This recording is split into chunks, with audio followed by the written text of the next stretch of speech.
everyone, I'm Mahapatra, and I welcome you all to the Dialogues on Development Management, DODM 2025. Dialogues on Development Management is India's leading conference on development management for reimagining how we build and lead social purpose organizations. This session is called From Compliance to Credibility, Strengthening Accountability for Long-Term Impact. The session has been co-created with our partners, Governance Counsel Aarti and Biraj Patnaik, NFI. In this session, we'll unpack how civil society narratives are shaped, what drives or challenges them, and why collaboration is key to building public trust. At the end of the session, participants will identify actionable strategies to co-create credible, value-aligned narratives for their organizations and for the sector as whole. Our speakers for the day are Ms. Aarti Mahadevan, Principal Consultant, I Volunteer and Founder, Governance Counsel. Mr. Biraj Patnaik, Executive Director, National Foundation for India, NFI. Mr. Narayan Devanathan, President and Chief Strategy Officer, Dentsu, South Asia. Mr. Satyajit Gupta, VP, Assistant General Counsel, Head of India Legal and Global Head, CSR, EXL. A very warm welcome to our speakers. I'm really sorry, I missed a speaker. Yamini Mishra, Country Director, MacArthur Foundation.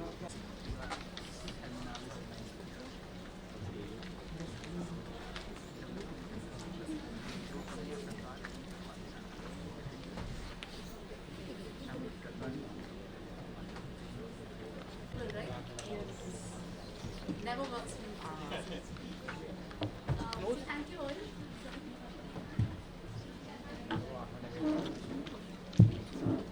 Thank you all for joining us today.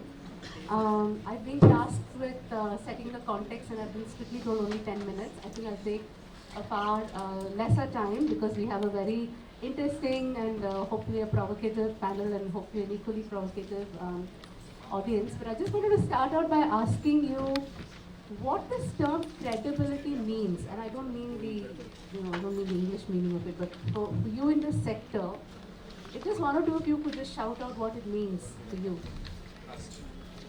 Trust. Okay? Reliability. Accountability. Transparency. Accountability. Okay? Anyone else? Sorry? Evidence. Okay, anyone else? So I, in preparation for this, decided to actually set aside my own understanding and biases, and I said, let me talk to a wide array of people and ask them what it actually meant to them. So the first person I spoke with was actually the security guard in my building. And I went to him and I said, people are very confused about me because they don't know what I do and where I work, and it's very hard to explain to people. So I usually say I'm a housewife. I met with Samaj Seva ka kaam karti, which is much simpler. It's not at all true, but it's just simpler. And so of course I shared that with him and didn't talk about the work I do in governance or volunteering or any of it. And he was mighty impressed. And he said, "Oh, hamare gaon." Everybody understands Hindi here? Largely? Yes? Okay. So he said, हमारे गांव में हमारा जो he very hesitantly actually said that he belongs to a community that has a deep faith in a particular deity in the village, and he said that every year in the festival of the religious place that he was a member of, they would do a lot of activities that would essentially take care of, figure out who are the elderly who are infirm, do poor feeding, and a whole bunch of things like that. And his view was that those kinds of initiatives continue to exist, and they must, and they are the ones that are actually making a difference to people's lives. And I went on to then meet another person also from the same village, but from a very different community, who basically said nothing happens. He says that yes, this stuff happens in the village, but nothing happens for us, right? I didn't do anything with that response. I just wanted to sit with it And I then went to my dad's neighbor, who's like many good South Indian men, a retired bank officer, and asked him, you know, what do you think of how the country is basically doing? And he said, oh, we're doing excellently well. You know, we don't need NGOs and we don't need anybody else because the government is doing a fantastic job. Both my kids went to government-aided colleges. I got a loan very easily. They're now in the United States, and you know they'll pay their loans back. We don't need any of this, and I think that all the so-called charities, use the word charity, all the so-called charities that are claiming that no, development is not happening are only using it as a front to make more money, right? And it really got me thinking as to why, these two extremes sort of exist, both looking at development, both looking at the interpretation of what development is, but from a very, very different lens altogether. And then I sort of felt that it's largely because of my own interpretation of what it should mean, and that it is very unique to each of us from the basis of what our own experiences are. This whole term credibility, and somebody said transparency and evidence and all of that, and who's actually building this narrative? More recently, some of us are part of a volunteering group. We've been discussing an organization in a remote part of India where they've been supported by two donors for say 8 or 10 years. And suddenly in the past 2 weeks, one of them has figured that there has been an audit issue with that particular organization, and they've pulled out funding. Now, the organization has not changed. The people who work there have not changed. The way that they've been doing business has not changed either. It's a remote part, and the audit issue has simply been that food had to be cooked for field workers in the village. And there were no hotels or restaurants there, and the person who cooked the food happens to be the aunt of one of the field workers, and that was it. So this institution has pulled out funding, also made it their business to let other donors know, which means the others have also pulled out funding. And this is the reality of many of the non-profits, right? So I just want to sort of close this introduction by saying that I think the issue of building narratives of credibility of which organization, which sector, what cause, all of that is not necessarily dependent on what that organization alone is doing, but also about the context in which we are and how each of us that are engaging with the sector are changing our perspectives. And I think the volatility has increased, quite a bit. So with that, I'll hand over to Biraj to take us through the rest of the time. Thanks.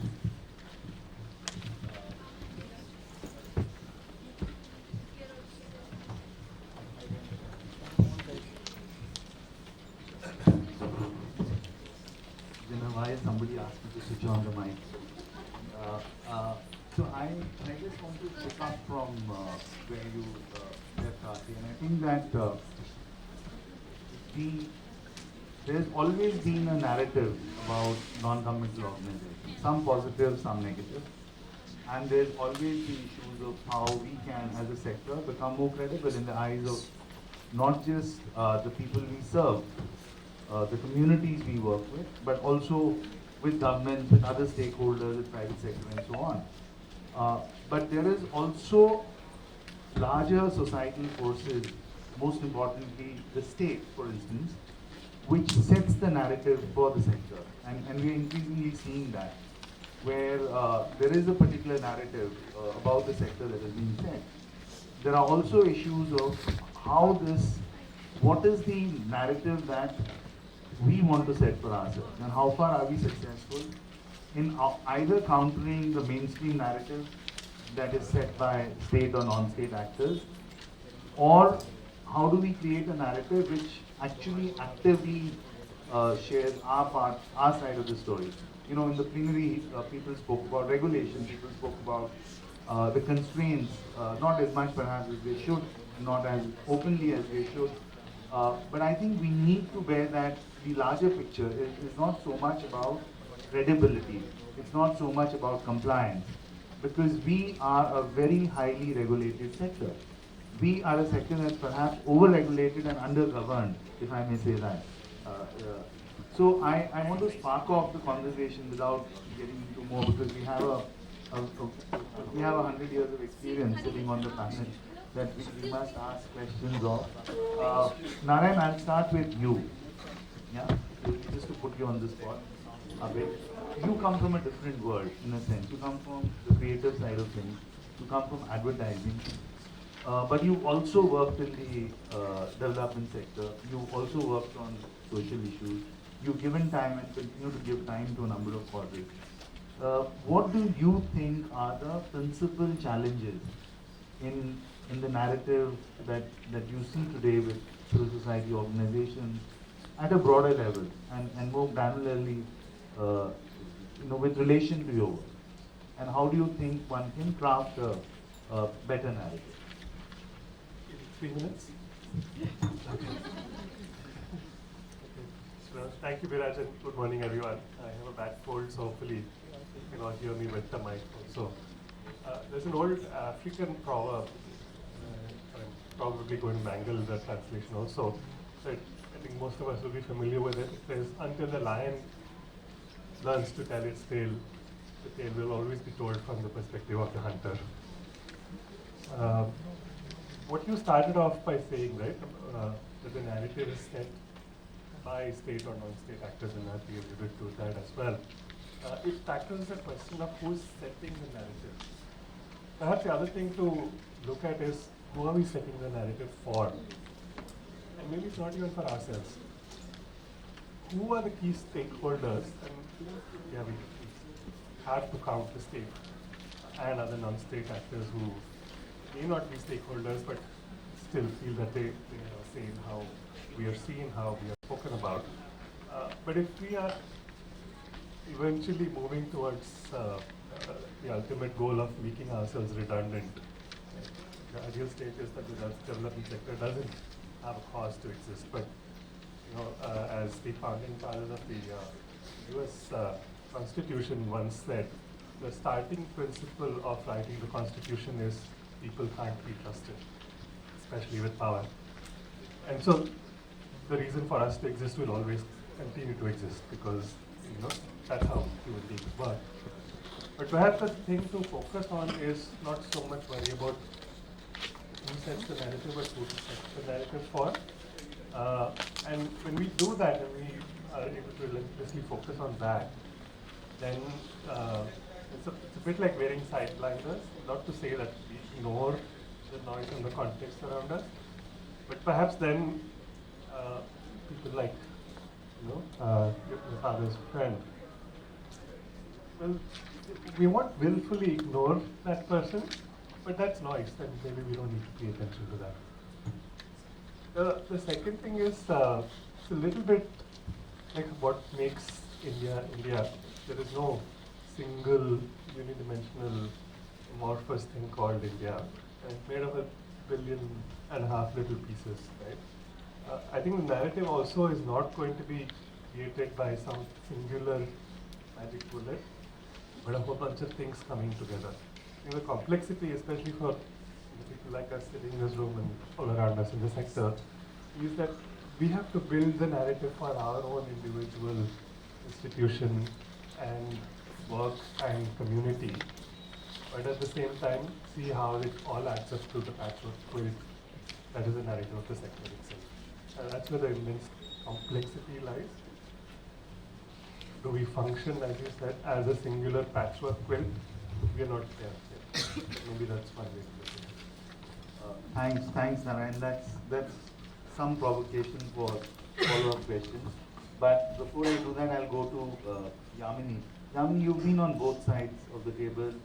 You head an international foundation now. You worked in human rights. You worked in NGOs.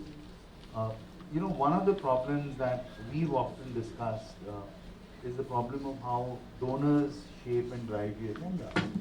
That includes donors shaping and driving the narrative, in a sense, because we swing from, say, a very rights-based model for 10 years to now civil society as only service delivery contractors or subcontractors.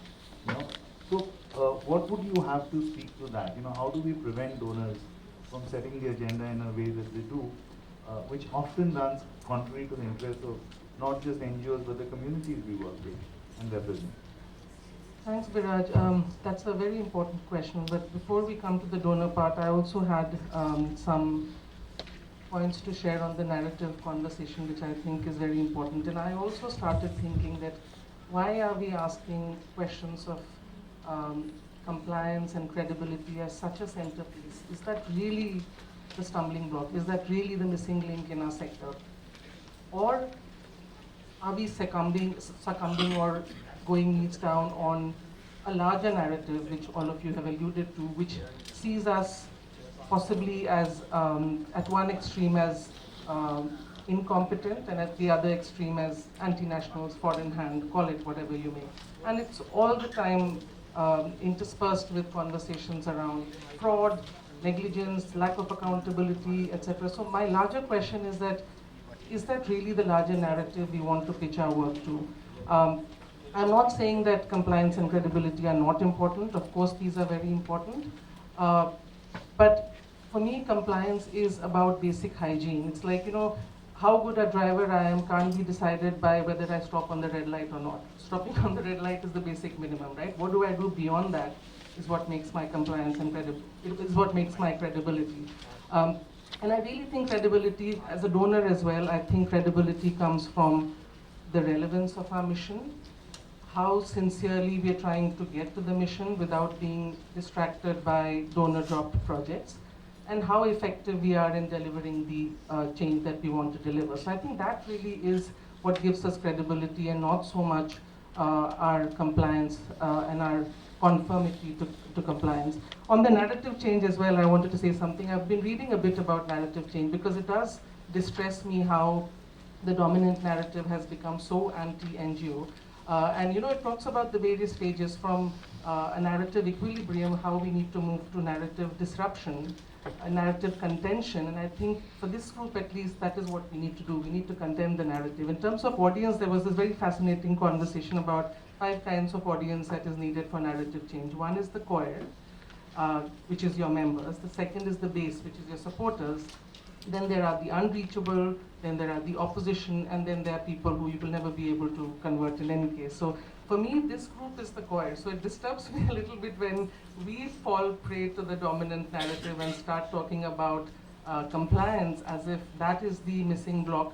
Why don't we talk about the change we want to bring? Why don't we talk about social justice, social change issues, which is why we are here in this work in the first place? So just my point about trying to change the narrative a bit I think is very important. Now coming to your second question, Biraj, about donors, yeah, I mean really it does distress me. Several things that I think donors have harmfully contributed to. One, the silos that we work in, and again to give you an example from my previous organization, and I'm just naming it UN Women because I think they do brilliant work, but it's just about the approach. So we had 3 programs: women's economic empowerment, violence against women, women's political participation. So on violence against women, we are working in Bihar. So the woman in Bihar should have a life free of violence. But it's the same woman who needs economic opportunities as well, and the same woman who wants to participate in Gram Panchayat, right? And so the fact that rights are indivisible is something that we need to reiterate. And of course we know why we drop these silos, because we want to bring normative change, we want to bring about changes in laws and policies, etc. But at the end of the day, it has to come together, right? The second disservice that I think donors have done is this emphasis on very short-term, 1 to 2 year projects, and we want our partners to change the world. And this is from my experience when I was on the other side. I was working for an organization called Center for Budget and Governance Accountability, and our donor asked us to draw a log frame, an American donor. And then at the end of it, they asked me, so after this 3 year project, do you think the caste system will end? And I'd be like, yeah, like hell it would, you know. So like, and I think the third problem is very prescriptive log frames. I think there's something deeper here, Biraj. I think in giving untied funds, we allow our partners to question that authority relationship. Otherwise, I'm sitting as a person, I'm telling you what to do. That fundamental shift in power has to take place. And I think the common understanding is if we give no strings grants, then partners are not accountable to us. But it's just that the accountability shifts from us to the communities that they are serving, right? And the last point, which I think again is something that donors have significantly contributed to in a negative way, is just complete lack of appetite or apathy for the administrative and overhead costs. And I think, what is there? I mean, you don't run just programs, right? There was a study that was done in the US of some 120,000 organizations. They said that the level of indirect cost that you need to give to an organization if you want to build strong, robust organizations is 29%. 29%. MacArthur, one of the things that I appreciate about MacArthur Foundation is that they increase the indirect costs that we allow in proposals from 15 to 29%. You also have contributed to something. I know it's not about talking about our work, but I just want to tell you that it's a different approach that is required. There's something called a Grow Fund where the idea is to focus on non-program costs. So, and the NGOs have told us that we don't know how to write a proposal for this because we've never written a proposal for non-program costs, right? But how do we really build strong, robust organizations? How do we really move to trust-based philanthropy is something that all donors need to really reflect on. Thanks, Yamini. Satyajit, you come from a very, you're at the intersection of the private sector and civil society, in a sense, on a day-to-day basis. And you see the pressures from both sides because, there are companies which have requirements and expectations and think of civil society as in a certain way. There is a government which drives the manner in which funds can be expended. You don't have the flexibility or the luxury of the flexibility that, say, a private foundation has. And yet you have a large number of partners, very large projects in a sense that you run. What would your thoughts be on this question of how do you see organizations negotiating the question of credibility, convincing companies or CSR donors to continue their work, deepen their work, engage with communities? Sure. So thanks for asking. I mean, I'm sort of airdropped into this panel, and at times I feel that I should just blame it all on Dhruvi, right? And anything that I say wrong, just contact her.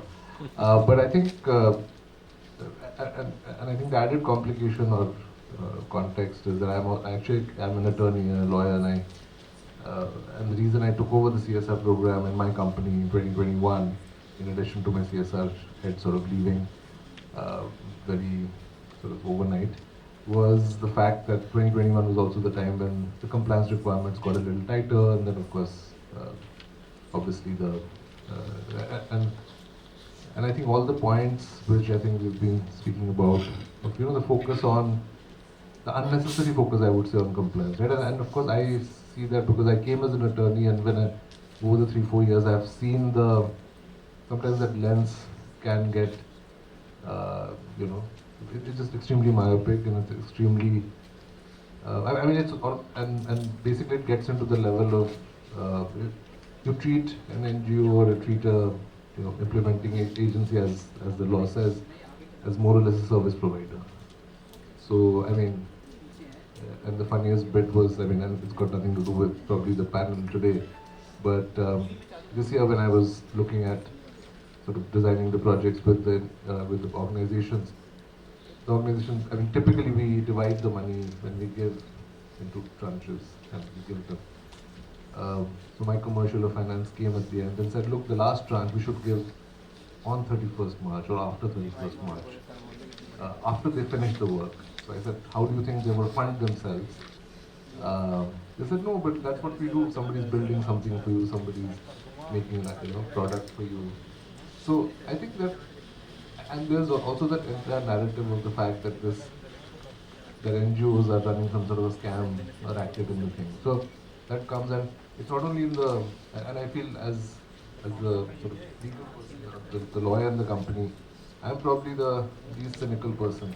My finance team is extremely, like, hey, they have not met the KPIs. And what was the KPI? Certain placement percentage, let's say. And we said, look, maybe the market was bad. They submitted these data. No. But then let's deduct some money. Yes, look, they spent the money. Then let's penalize them. So I think there are a lot of these points which have come through because you're treating it as a service, and when you treat it as a service, then you're like a consumer. So as a consumer, you feel that, hey, I should do that. And so I think that would be my first point that I would sort of bring forth. And I know it's slightly tangential, but I think for me that's a interesting and important experience I've had. Two is also, treating ultimately the people, the communities we work on as beneficiaries, right? You sort of people who are holding out a bowl, and you're sort of giving them the money. Um, and in that way, I think we sort of negate the partnership. Um, and similarly, the NGO non-profit we're working with, we sort of feel that okay, they need, they're like desperately looking for funds, and whatever you give them is fine. Sometimes, because if you've seen specifically cases where somebody comes with a, particular project, and there's a plan and there's a budget, etc. So suddenly, and this typically nowadays happens in the CSR committee, which has become extremely, I think they read a lot of the press and they say, this is all a scam running. So why don't we just halve the project somewhere in the middle? I said, look, it's not like they're doing 10 people, X amount, 5 people. It's not like sometimes it's not exactly that way. So I think and I think added to that, of course, is that entire thing of the focus has been shifted, like I think we've been talking about, from things that we can do with this, specifically the CSR sector, the funds, to, hey, let's try to prevent fraud, let's try to focus on compliance. And interestingly, I was just reading about, the work that I think we'll be looking at it, and how interestingly the usage of the word, I think it's sort of, if you sort of look at the definition, how the word has been used. Post 1950, the use of the word credibility spiked up. In 2019, etc. Sort of. So I think it's become a great way of sort of saying that, hey, sure, you want to do some great stuff, but how have you done on the audits? How have you done? What's your KPI? What's your thing? So I think sometimes the focus on just the outcome-oriented approach could go against, sort of being able to deliver some real change, right? You're then sort of running, let's say you're training people, you're just training them and just ticking the boxes, rather than sort of seeing that, hey, and some of these programs that we work with, etc., we sort of see that because of this approach, it really actually impacts, somewhere negatively impacts the change or the work that you can do. So I think I would sort of say that for us, it's been, for me, it's been a learning experience. I think the focus should really be on the change you can make, rather than just doing compliance. Compliance, etc., comes through. For me, I'll wrap up before I think they flash a card at me. By saying that I think for me the biggest point around compliance, credibility, etc., is communication. If my partner is speaking to me, talking to me, if that two-way communication runs, I think I'm fairly okay. We'll be able to move on and do whatever we can. Sorry, I jumped straight into the questions because we're going to run out of time. Next round to you. I've often struggled with this, so I'm at the very privileged position of not running an organization myself, right? So I can basically say whatever I want and get away with it. But I have interacted with a lot of organizations, and one of the things that I'm really very concerned about is that any definition of anything, whether it's compliance or credibility, is not rooted enough in equity. So it's a bunch of people, like us, privileged, educated, etc., who are determining for the rest of the communities that we are serving and working with. And while we say partnership, I'm not sure how much partnership there is in action, right? And so when I when I spoke to Santosh Bhaiya, the security guy, his perception is I've received this service, this institution has given me this service, and so they're a good organization. Maybe that organization lost its FCRA or didn't have audits or whatever, but for the end recipient, it has worked, whatever it was. I'm not saying that necessarily the only way or the best way, but I think we must take into account that communities we work with, what is their voice and where is that voice being heard, and in what forums are those voices being heard. We cannot be organizations that are continuing to translate on behalf of all the time. Yeah, so I feel strongly that any conversation about change has to have everybody in the room on the seat on the table. So Narayan, I want to take a point what Satyajit mentioned about communication, because you've been in this business for 3 decades now. I want you to tell us what, from your perspective, because you work so closely with the NGO sector, do you think that we do well in communicating what we stand for, and where do you think we can do better? If you were an ad agency that was given, if Dentsu was given, the charge to do something on the narrative for the sector, where would you start?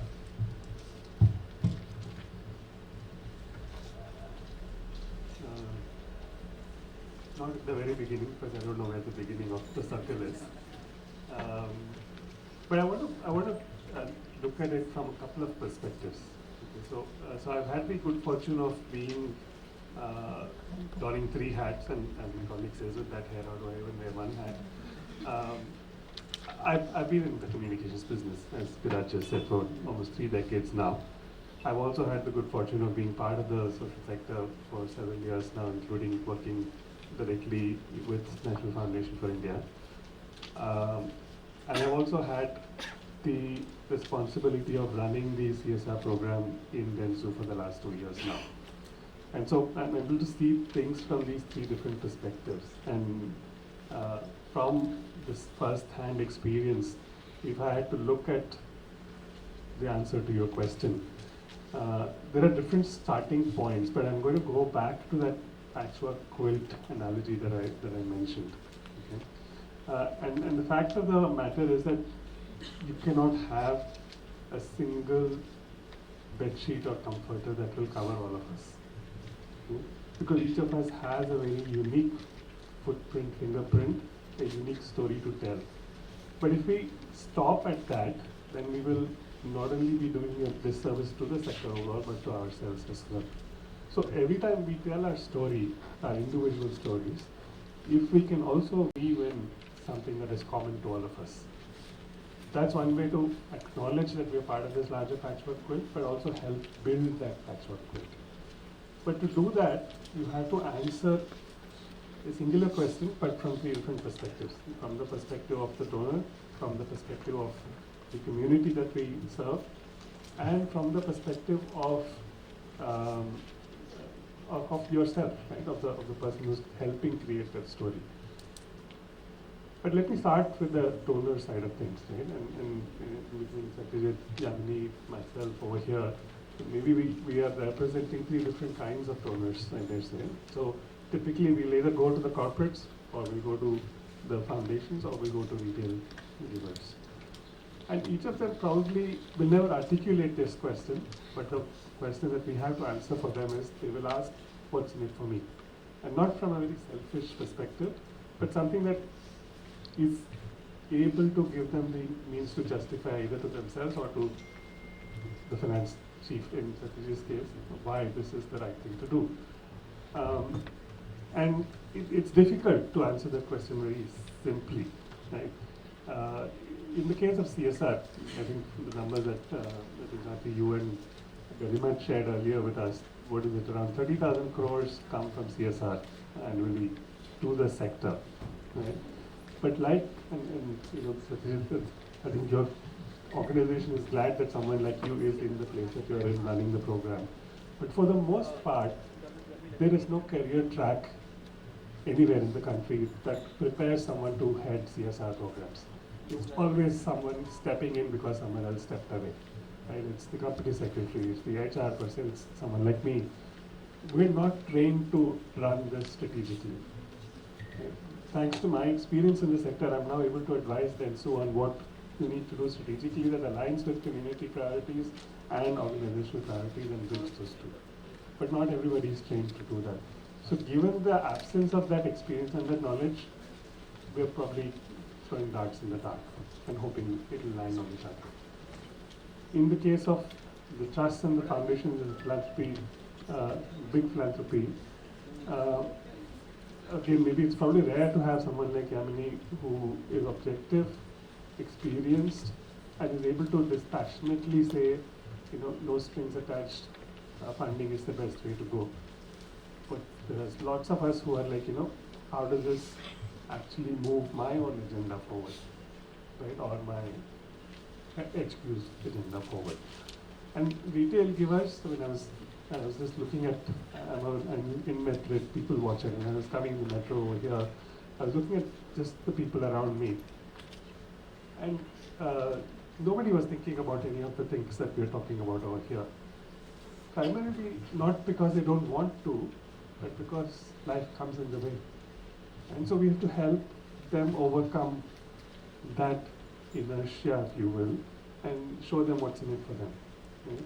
So complex questions and answers to the same starting point that you're talking about.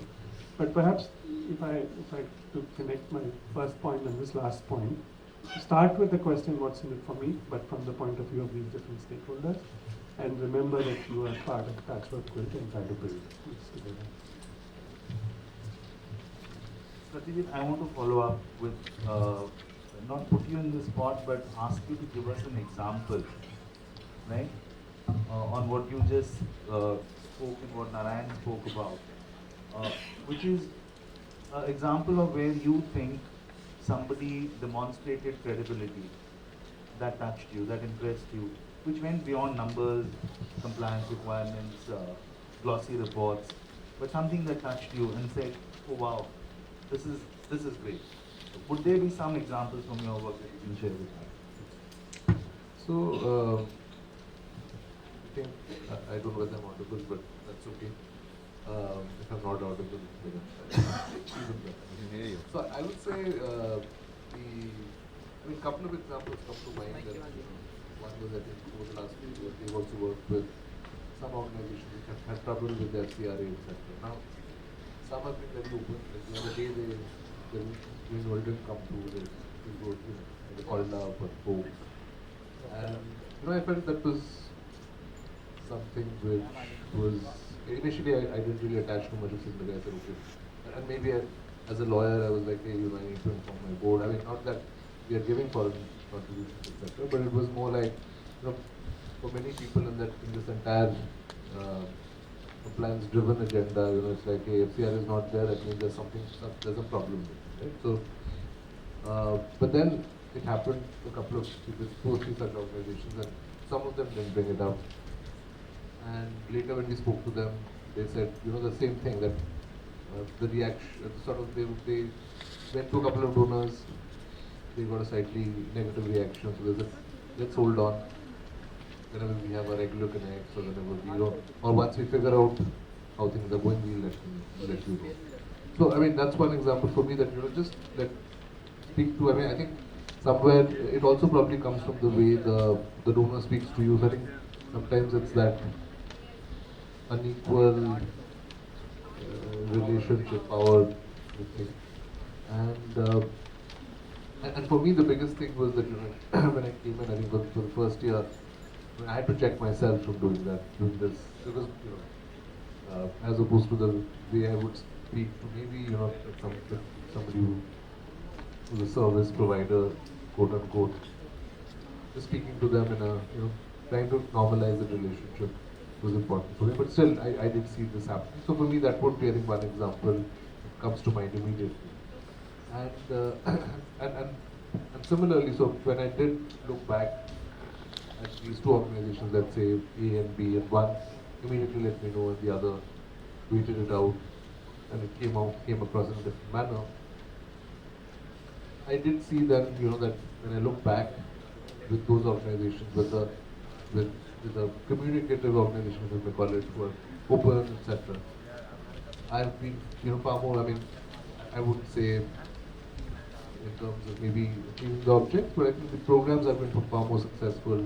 Whenever they've had issues, they've come and spoken to us. We've been able to make modifications, etc. And the others typically, with the latter, it's always been a situation that, end of the year they would come and say, hey, we couldn't do it. And then somewhere, we get into the situation of not being able to explain to the board properly. I think there's a, and again, that impacts the latter year project, etc. So I think, for me, that would be something that stood out. Open communication, honesty, people talking to you up front and sharing their challenges much more openly is something that you value in terms of credibility. Right. And just to add to that, that helps me too.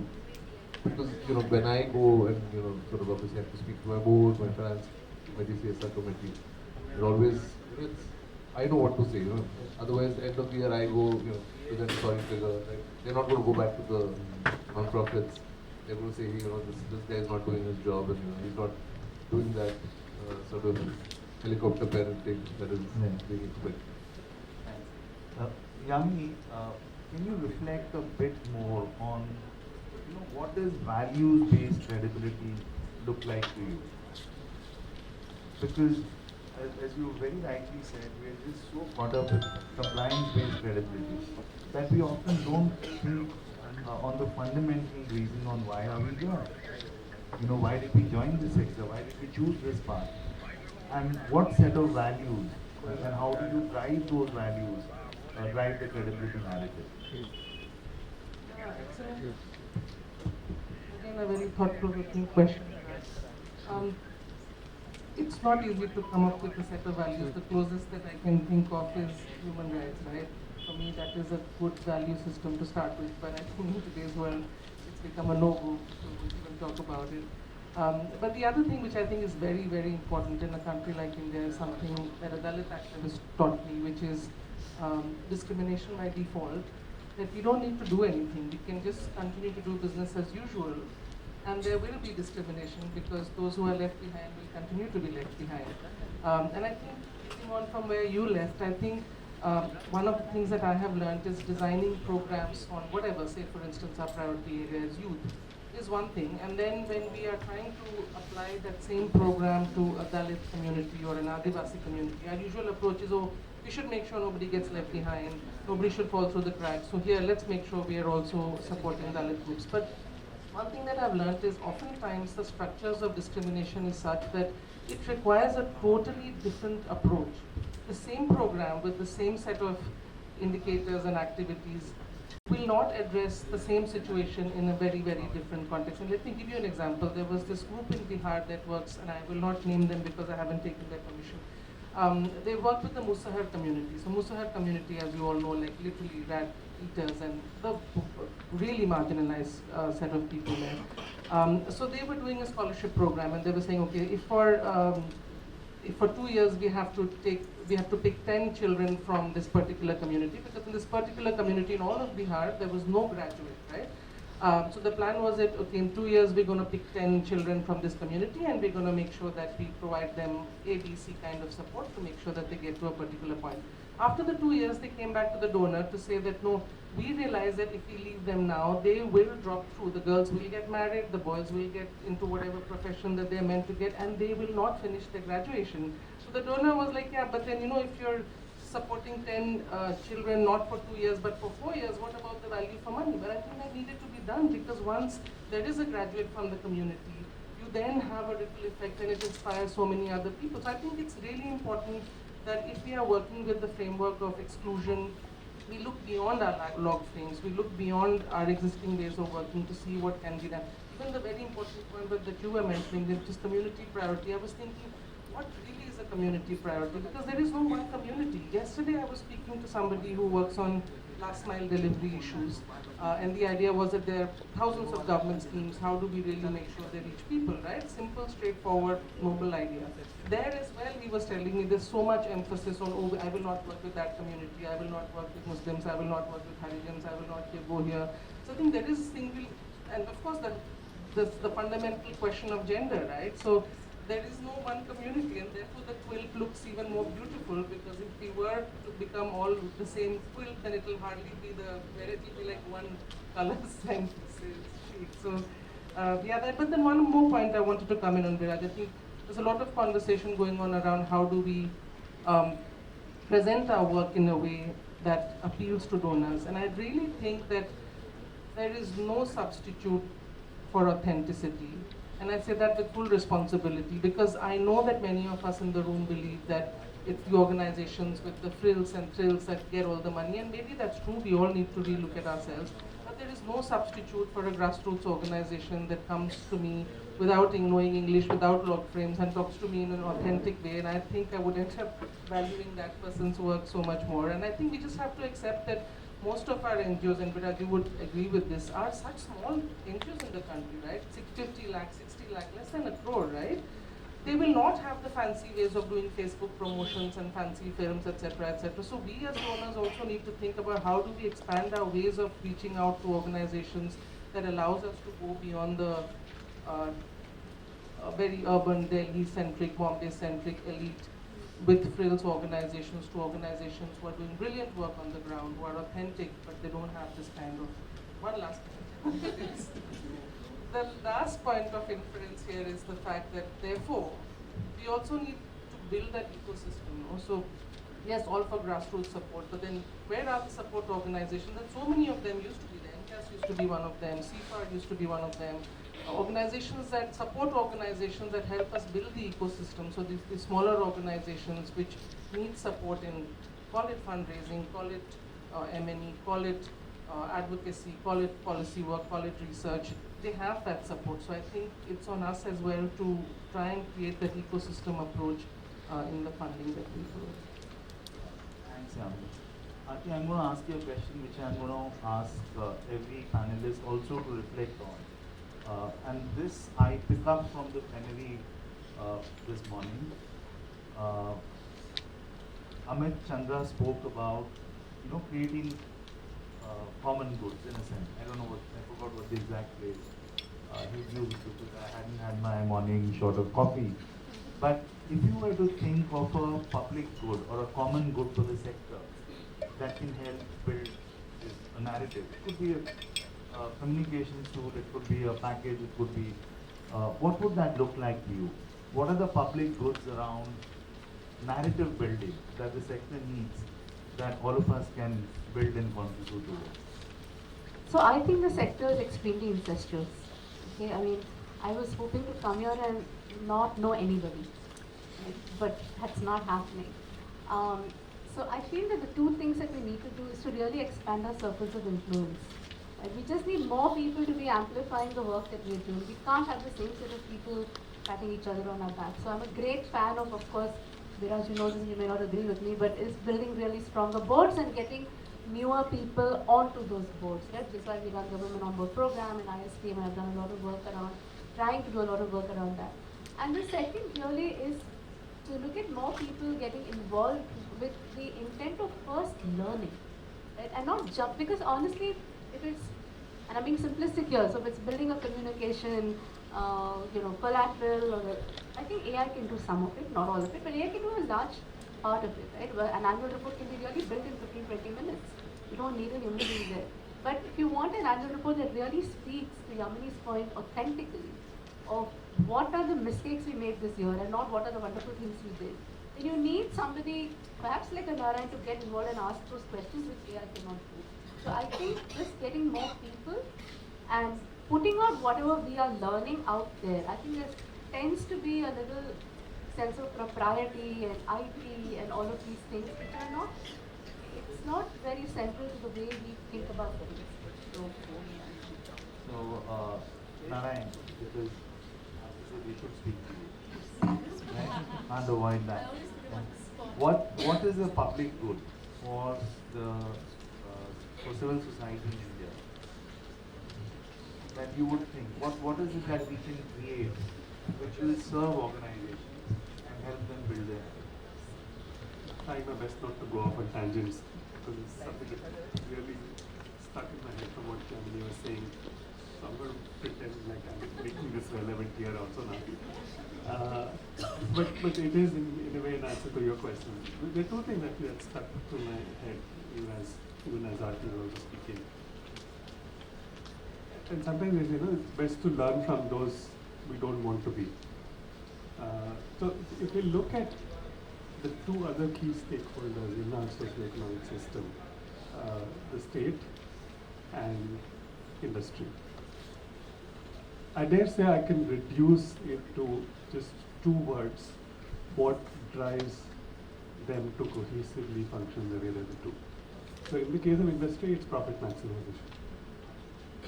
In the case of the state, it's power maximization.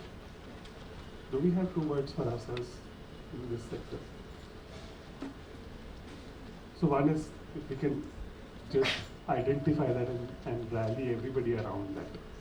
Like, this is why I'm here, right? I don't know, is it the rights maximization, is it freedom maximization? I don't know what it is right now. We're too diverse, too diffuse to come together around it. The second is actually to the previous question you asked, Yamini also, which is the values. And the values in turn inform missions which are common to all of us. So again, you look at any majoritarian system anywhere in the world, and I'm not going to point to what's happening in this country alone, and what you see is there is a systematic embedding of those values across every part of the ecosystem. So you take the courts, you take the media, you take the law, you take industry, you take any parts of the ecosystem, and those values are infused into it so that those who are on the fence see something that they can identify with and get onto that side. Right? So which is why your father's friend is on the side that he is, which is why we are on the side that we are. But sometimes knowing what those values are one thing. To directly answer your question, to have visible rituals and symbols that we can all adopt and say, we all know what this is, we all know what khaki symbolizes, we all know what saffron symbolizes. Do we have symbols and rituals? Aarti clearly dressed for the occasion. But sometimes it's as simple as that. Having the same universally recognized rituals and symbols that immediately says, yes, a kindred spirit. And I can show solidarity, but I can also draw solidarity. And maybe that's a starting point to even just start to put that type of thing together. So, you know what your next task will be for the next 3 years. Right? Yamini? A public good. Yeah, two of them. I think one very important one you have already done, Biraj, which is health insurance for people in our sector. I think that is so fundamental. We kept talking about human rights in the world, etc., and our own staff in smaller countries like Nepal, etc., have no health insurance. So that's a really good place to start. But if you ask me for the two biggest things we need as a sector is one, narrative change, desperately. And your help in that would be really appreciated. And the second is, I really think that there is a collective voice, that collective space for all of us to come together. In some senses, Vani was developed to provide that role. But that is something that I think we really need. When I now look at what is happening in the US and the crackdown on climate organizations, etc., and the way they're standing up, I'm like, my God, we didn't have that in India. And I think what happened in India, unfortunately, was that because we were not showing solidarity enough, organizations that were under attack, there was unfortunately, to use a word from the gender movement, there was a bit of a victim blaming, victim shaming that was going on. You lost your FCR, so tomorrow I won't invite you on my panel, you're an outcast, I will stop interacting with you, which was heartbreaking. And I think that was a moment when we all needed to stand up in solidarity with each other, because we all knew why what was happening was happening. So I think that space for us, solidarity, and all of us to come together, not just for solidarity, but also to be able to tap into strategic openings that have existed once in a while, will be really important. That's a huge gap you went into. We are probably the only sector in the country that doesn't have a effective industry body. You know, forget a trade union, forget.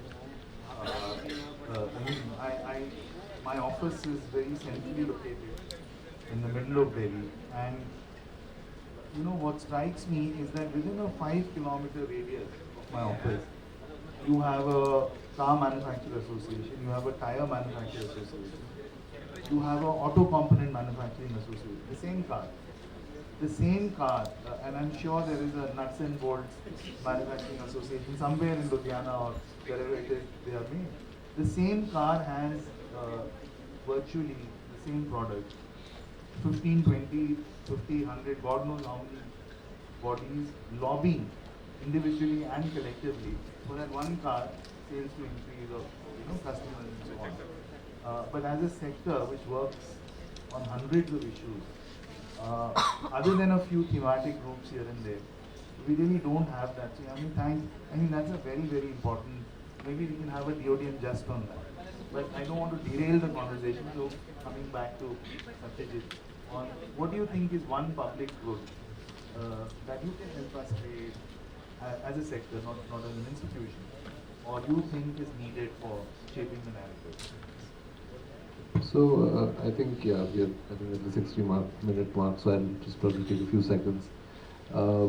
Just say that, look, I think, and probably borrow maybe what you've spoken about. Just to say that, look, I think somewhere this entire narrative moving from, I think the change you can make to compliance, corruption, credibility, I think you need to sort of somehow move the focus elsewhere. Perhaps, of course, I'm not saying we don't do panels like this because it's important to sort of highlight that, hey, this shouldn't be the point that we should focus on, and I'm sort of extremely happy to see sort of, like even the aisles are blocked today for, of course, I'm sure it's all of you, and through you do them here.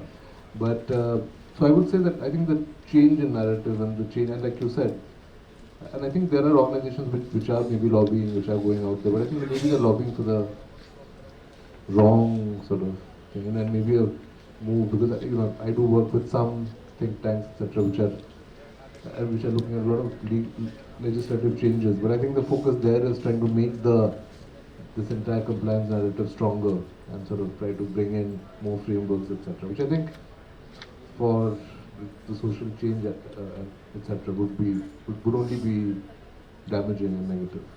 The only thing I could say. And I just noticed the color right now. So I'm going to open it up for discussion now so that we don't have the tokenistic 5-10 minutes for questions as these things go. And we do have a genuine reflection. So let's give it a good 15, 20, 25 minutes. We've spoken, maybe not enough, but enough to, I hope, provoke some thoughts. So if you can we'll open it up now, please just keep the question sharp, or it doesn't need to be a question, even if it's an observation, a query, a curiosity, whatever it is, keep it sharp, introduce yourselves, and throw the question at us. If you want to address it to a particular panelist, go ahead, or if it's to anyone to pick up, please let them do that. We have a lot of hands from this side, so can we start or somebody else? Yeah. Thank you, Paul. My name is Abhishek. I represent Lending and Foundation. My question is, like, compliance comes with a cost. Being an implementing partner, I just want to have your view, like, as we are growing, like, how much percentage of our total cost we should be looking at for the compliance part? Like, sometimes we are confused, are we spending too much or too less? Because for the compliances, we have to hire different people. And generally in those kind of contracts, there are some kind of less weightage to that part. So any average, anything that we should look at? We'll take a bunch of questions. Will we move to the left now? This is I see a lot of hands there. yeah. Can I put a question to all the panelists? Hi, this is JD. I'm here. This side. Yeah. Thank you. Hi. It's a great group of panelists. We heard you for 1 hour. My name is JD. I represent an investment banking firm. We are into primarily investment banking for hospitals and solar power also. Now, my question, which goes specifically to the last point that Biraj made, that we have seen that there are industry bodies here and there, no representation for us. Now, let me put it very frankly: the world is always like that. You need to be like, we are in investment banking, so the people who are investing, our investors, are very careful when they are putting in their funds, because each penny counts, whether it's in dollars or anything. That's the first thing. So credibility, I think that's what the key thing was, which the learned panelists talked about. If you're talking of financials for a company, it's generally a debtors, the financial model return on capital employed, etc. Look at from the legal side, it's legal due diligence, which is being conducted, compliance with the laws, other things. So we have the panelists, which I think are highly intelligent in terms of we have people representing from the advertising industry, we have somebody from the IT industry, and we have also the doings of the work which you have done from the non-profit side. Can you, in order to improve upon the credibility now, again talking about, devise certain metrics by virtue of which we know that the return on capital employed is not going to be there, but at least somebody who's putting in their funds, which are maybe millions of dollars, knows at least as a metric that what am I going to get out of it. So it's not, I would again put it very frankly, that it's not specifically in terms of return on capital employed, Sure. 20%, 30%, but be clear, do you have metrics where you can What say, is the impact matrix? yeah, What what, impact or matrix you can say, that one you can have? put it in terms of 1, 2, 3. These are the impacts which I'm going to make to the, so that's my question to all the panelists. Okay, Thank you so much. Vinita, from there? Okay. Hi, my name is Komal Khanna and I have been in this sector for almost 20 years. Total span of 31 years from corporate as well as development sector. So I'm an ex-USAID employee, ex-UNDP, ex-Global Fund. And my question to the esteemed panelists is, where is the money? Where is the funding? Because the sector is collapsing right now. And is anyone bothered about survival of this sector in the first place? With the USAID collapse, there have been $61 billion of funding that are no longer there in the world, let alone India. India very conveniently decided it's okay, we do not want USAID funding, right? But what about the NGOs who are surviving on the USAID funding? What are the NGOs which have survived on Global Fund funding? All that funding is no longer there. But who in this country is standing up and saying that this sector needs funding? And who are the corporates who are saying that this sector requires the funding that these NGOs need to survive? We're talking about credibility. The sector's lost its credibility. The sector's lost the trust. And FCRA, by clamping down by the government on FCRAs, and the sector is not surviving because the NGOs are not surviving. They're not getting funding, and thousands of people have lost their jobs. Is anyone looking at those professionals who invested their passion, time, commitment in this sector? Are they going to go forward? The middle management, we're discussing middle management in the other sector. Where is this middle management going to go Okay. So in the future? That's my question to the Thank panel. you. Is Thank anyone you. thinking of We it? will take that Because on. we're only talking about our own Yeah. survivors. Is Right. anyone talking about the sector The survivors? existential question we won't leave out. But I want to really get to people here. I believe that can be, or there's somebody else. Please go ahead. Okay, I just want to add to what was said earlier. I am Venkat from Population Council Consulting. I heard the word donor being used pretty often, like in this panel. And I believe the moment, let's say, we start connecting return on investment being made, the with me question that you put, Narayan, the entities become investors. I don't see them as donors. You become an investor because you're looking at some kind of return, even if it's a social return. By virtue of that, I want a reflection.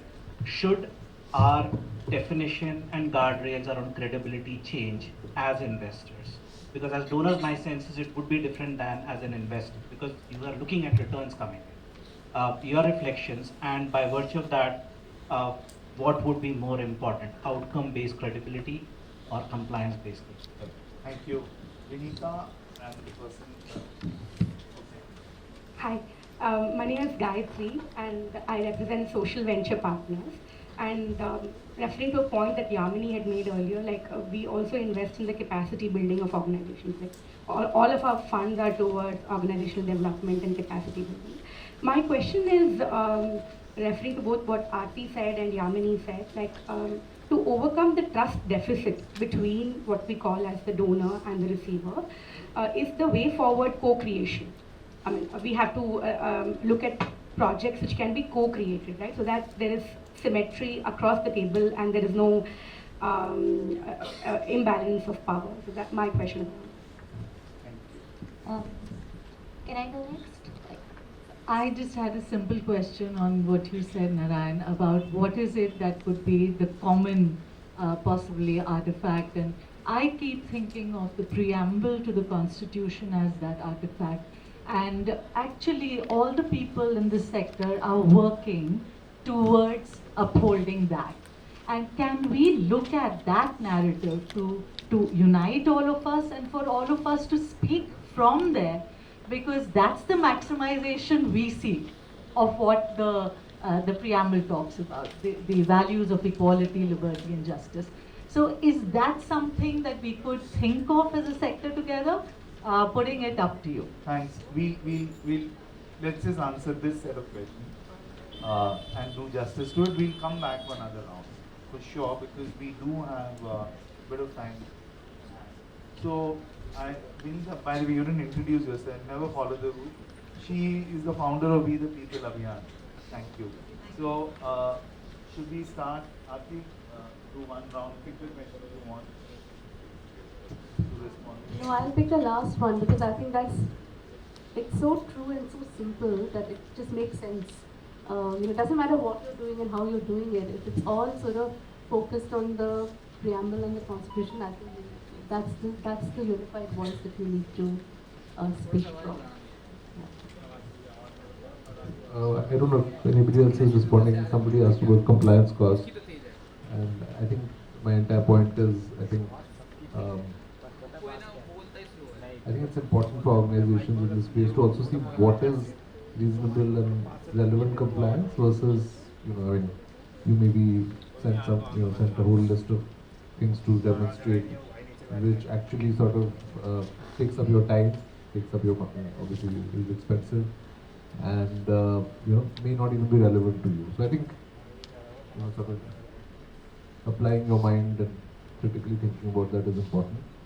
And I think it would, and I don't think maybe, I don't know whether there's any metric to that or whether there's any benchmark number to that, but definitely if your compliance cost is so much that, it really doesn't make sense for you to do the project or,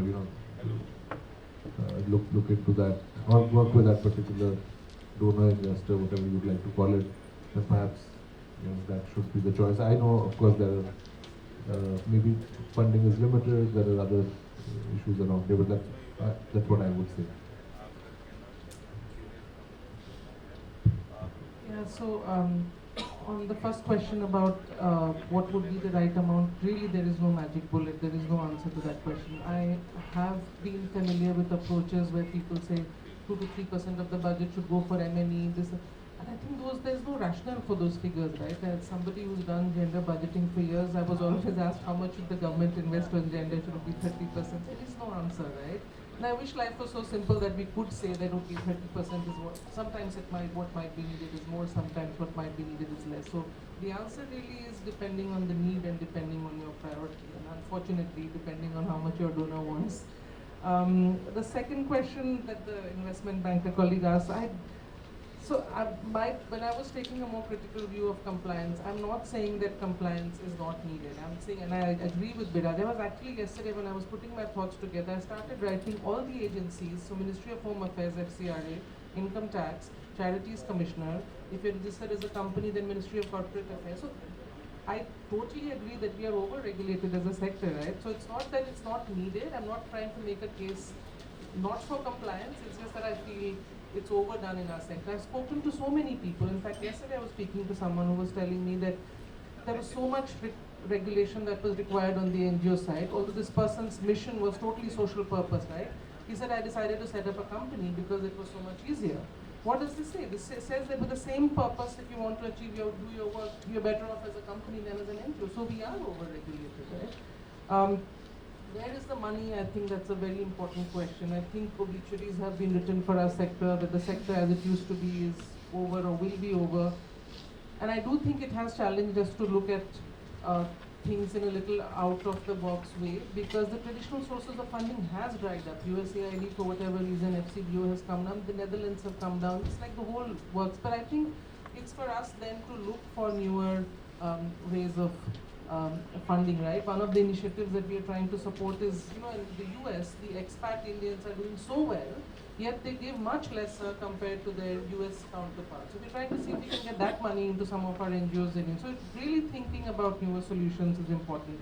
I think again taught by a Dalit activist who said that for me human rights includes the right to receive funding for my human rights work. I think that's something that we haven't talked about enough, because our right to receive funding to do our work is also important.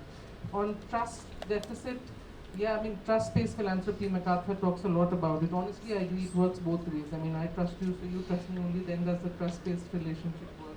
Co-creation at MacArthur level, no, because I really don't think it's our role to co-create. I think it's our role as funders to support good work, to give no strings, course support, etc. But yeah, in another role, co-creation might be a good way forward. So there's 3-4 questions on this side that I'm going to kind of club together and answer, and also get to the existential question. And in some ways they're connected as well. I hate to reduce what the sector does to just a bunch of metrics. Not everything that can be measured matters. And also sometimes not everything that matters is measured in the right way. But Vinita, to pick up what you said, again I'm going to compare it to the other two big sectors, state and industry, and then look at us. There is inherent value exchange built into what they do, right? So even between those two actors, if you will. So the industry generates money that the state utilizes to continue to stay in power, and the state provides the licenses and the regulations and the permissions that enable the industry to make the money that they want to make. What do we give in exchange? What does this sector have to give in exchange? And I go back to a couple of meetings that, in fact, Biraj and I attended, one in Lucknow and one in Guwahati, where I think people like us all around, and we've never seen ourselves as holders of social capital, which we are, but we never see it like that. And then when we are asked to deploy that social capital in the interest, for example, of protecting democracy, we hesitate because, no, that's not what we do. We are here to help this community become better. But imagine if we all pooled that social capital that we individually hold at the community level, how much the state and the industry would want to dialogue with us. There is a value exchange then that we would want to engage with us. Right? So perhaps we need to think about the ROI that we provide in slightly different terms to what we need to do currently.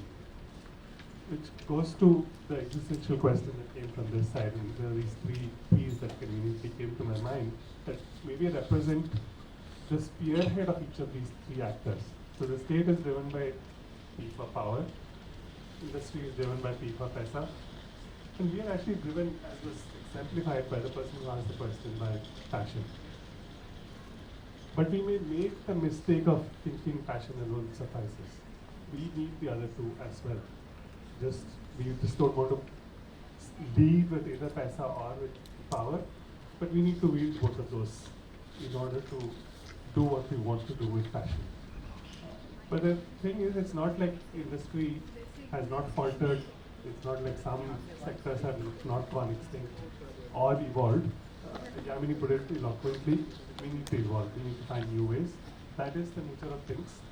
And perhaps despair comes from how much we live and work with passion in the sector. But that can also be the wellspring of hope for finding new ways. So I'll just quickly respond. I think much has been said and rightly said, but a few things which I think also need to be said. Philanthropy increasingly is part of the problem. I don't see it getting to be a part of the solution as much as it could because of its own hubris. Now, if you were a wealthy, let's say, all of us have a little bit of money, and if you had a relative who says that, look, I need some money because I need to go and get a brain surgery done, what would you do? Are you going to write a check and say, okay, go and do it, or are you going to reach for a copy of neurosurgery? Are you going to try and learn it yourself and do it? So if philanthropists stuck to the 3 most important things, that they should be doing, we'd be better off. And the three things are write a check, write a check, write a check. And come on guys, you were good at making money in what you did. And you have every right to decide where you would like to deploy that capital, some bit of passion. Could be taking care of stray dogs, it could be girls' education. But don't get into, this is what needs to be done. This is what I know, therefore this is what is needed. And I think we need to get out of that mindset of metrics and, at some level take a broader view. On the money bit, actually it's not true. This year has been a setback globally. And it's not a 62 billion, it's about 72 billion if you add up all the cuts.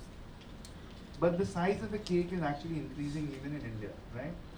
And in India, please remember that our annual budget for all kinds of social sector, all spending on the social sector is about $285 billion, right? And that's a very large cake.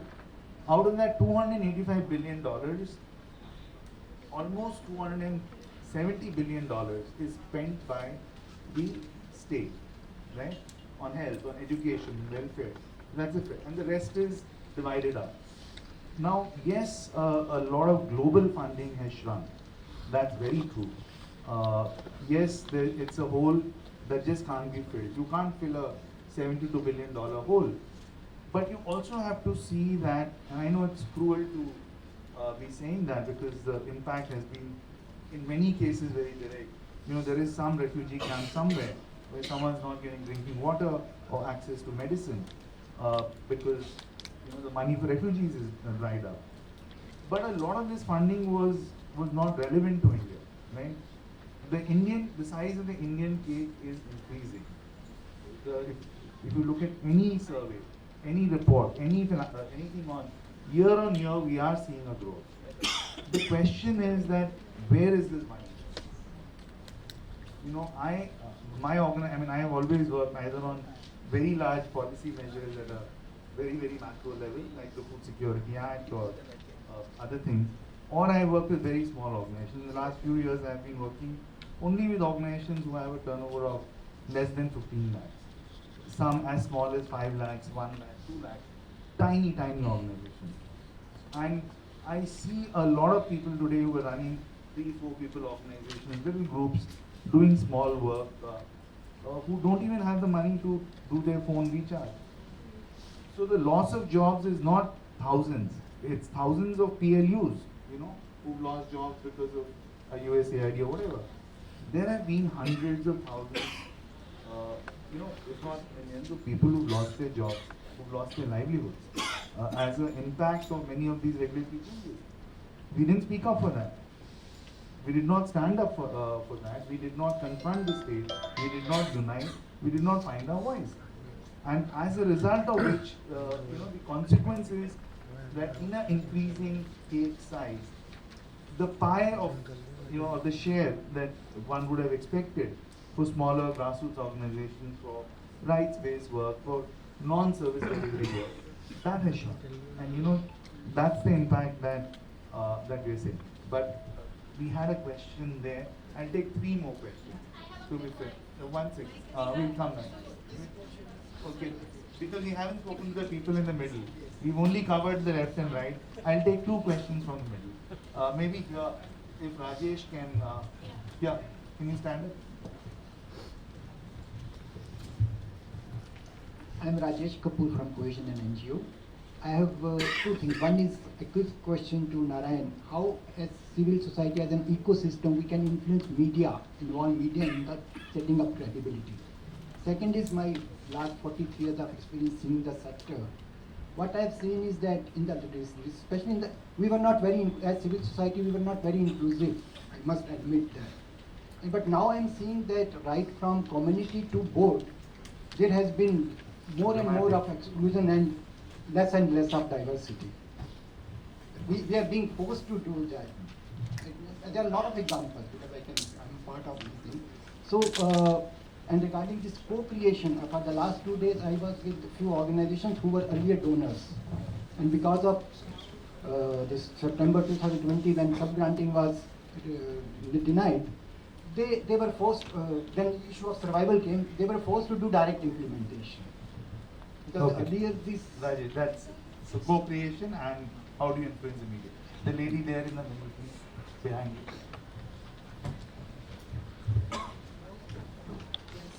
Thank you for a wonderful discussion. So I just would like to give few examples. I am Josna Sikli. I am member advisory committee to SEBI, a social stock exchange.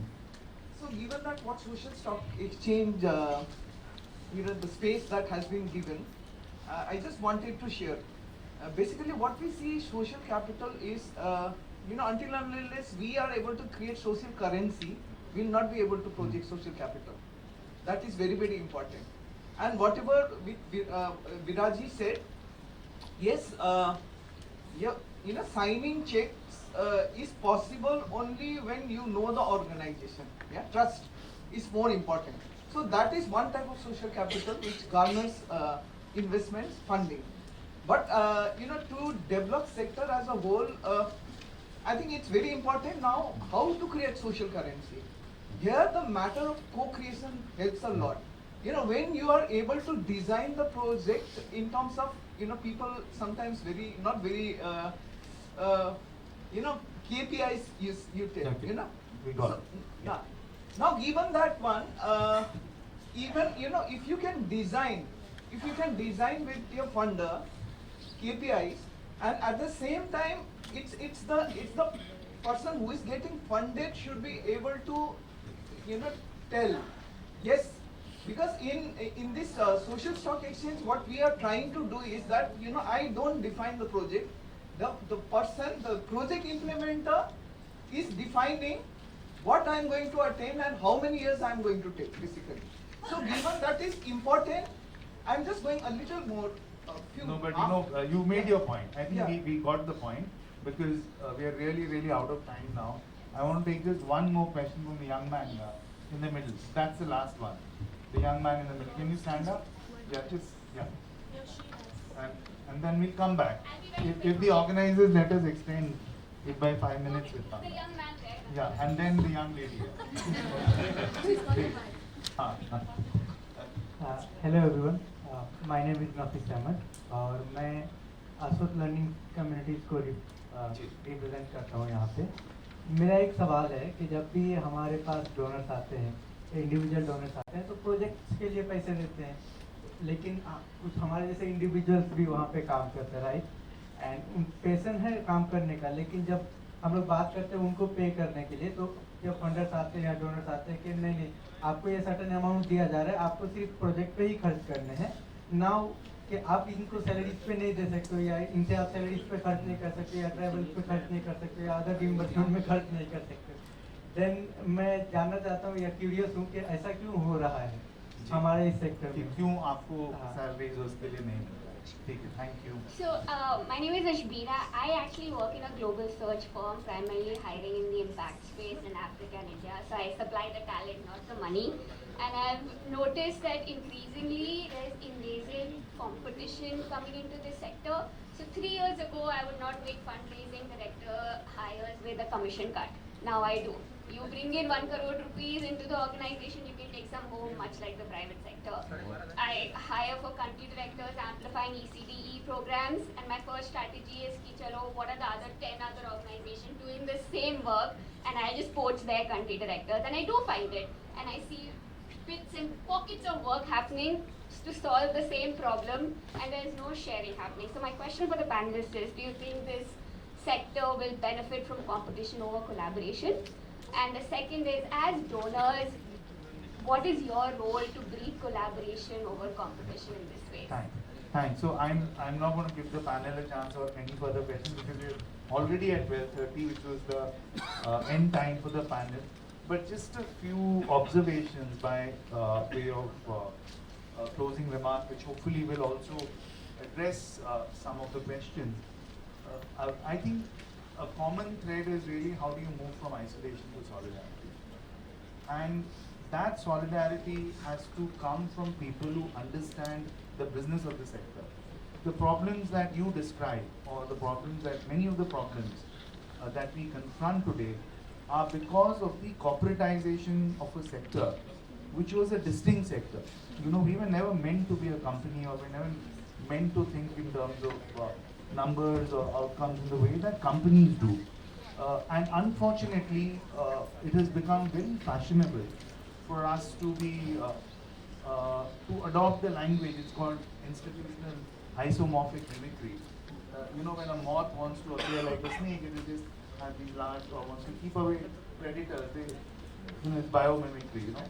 So we adopt the language of corporates and startups and other people because it looks attractive, or it at least seems that that's where the money is. And then before we know, we've changed ourselves. So I think this is part of the problem. We must confront it. This is not the panel for discussing it, but the corporatization of our sector, I think, is very key. On co-creation, which I don't know why it keeps coming up, I know donors who are willing to give 1 crore rupee grant, of which they will say 50 lakhs is for a consultant, from a list that we will identify for you to make a multi-year project. You know, that's the ridiculous level that we have descended to in the name of co-creation, right? So I think that's what we need to be wary of. I mean, the social stock exchange, yes, but let me also say, ma'am, trust has to be between government and us. And that trust will come from regulatory certainty. We can have these new buzzy ideas which have never worked anywhere else, or worked with marginal success elsewhere, imported here. But if there is no certainty, then people will not be attracted to it. A simple example, RBI, and I learned about this only very recently, many of you may not know it, you can make bill payments through the BBI system, which is like the NCBI, the National Payment Gateway System. And there was a provision that that whoever you were paying the bill to, you could make a small donation. Which means that, I don't know, Dhaval will have the figures better, but 12, 15 crore individuals. Look at the large ecosystem. Now this ran for 3 years. No explanation given, it was withdrawn last month. Hundreds of NGOs had signed up. Crores were being distributed every month through this gateway. So if we cannot have certainty, then why would we invest? And I think that's really the thing. But coming back to the topic of the panel, I think media wala bahar, hai na? Because everybody wants to influence the media, which is already in the pockets of people who don't want it to be influenced. So I don't think we can really answer that here. But coming back to the topic of the panel, I think how do we move from, my takeaways are, how do we move from isolation to solidarity? How do we see ourselves, and I'm just seeking the questions, because I don't think any of us have the answers. But how do we create public goods collectively as a sector, which helps us build the narrative, a public good for the sector for narrative building?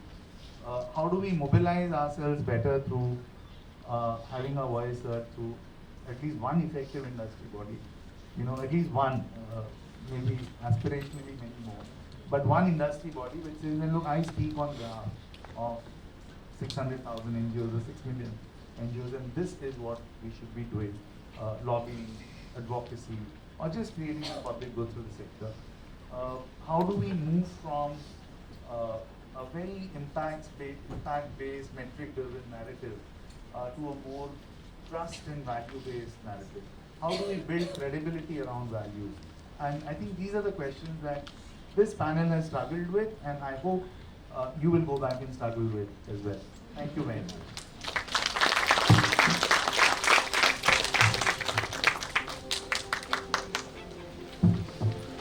All of our speakers for this amazing, insightful session, and thank you everybody for joining in.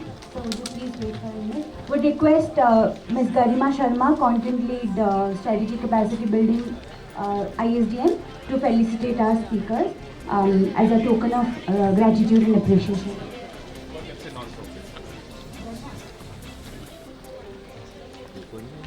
Thank you to all our attendees. To continue with this discussion with our track, which is financing the future for social change, our next session is at Beam on trust-based philanthropy at 1:30. Now we will disperse for lunch, which is 12:30 to 1:30. So the next session starts sharp at 1:30. So we'll see you there. Lunch is served at two places. One is in front of Beam. The other one is on the first floor. So feel free to use whichever area you're comfortable in. Thank you so much for joining this session. It was amazing.